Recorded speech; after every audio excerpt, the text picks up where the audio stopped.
Estas axudas, cofinanciadas polo Fondo Europeo Marítimo e de Pesca, teñen por obxectivo optimizar o funcionamento de portos, lonxas e lugares de desembarque dos produtos do mar. Permitirán asumir actuacións encamiñadas a unha maior eficiencia enerxética, control e calidade dos produtos pesqueiros ou a mellora das condicións de traballo. En breves días, eu creo que me confirmaron que o día 31 saldrá publicado no Diario Oficial de Galicia unha nova orden de axudas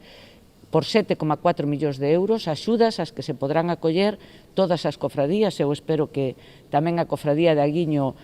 vaya de novo a esta convocatoria de axudas para poder continuar cas melloras nesta lonxa. No marco da convocatoria do pasado ano, a lonxa de Aguiño recibiu un investimento de máis de 90.000 euros para a instalación dun novo pavimento impermeable, sustitución dos portais e pintado interior. A estas melloras súmase agora a instalación de paneis con fotografías realizadas por Luís Polo, que retratan o traballo diario dos mariscadores. Ademais do que fixemos, que foi dar un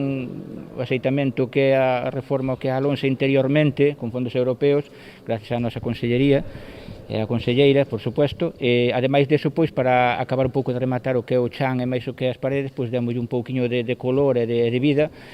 presentando unhas láminas con fotos, o fotógrafo que temos é moi bo, que é Luís Polo. Bueno, a idea é reflejar un pouquiño o noso traballo, velo desde o que é cada arte ou cada forma de traballo que temos ou de recurso específico, ou incluso o marisqueo tamén, a lonxa, a vixiancia, todo o que é o que pasa por as nosas mans ou todo onde nós traballamos, o que é o escenario todo, para que a xente, cando veña aquí a ver a nosa lonxa, pois que vexa como traballamos, non solamente que o noso produto de primeira calidade, pola zona e máis por o que nós temos, senón porque tamén está para velo. Sen dúbida, un atractivo máis para potenciar a lonxa de Aguiño como recurso turístico.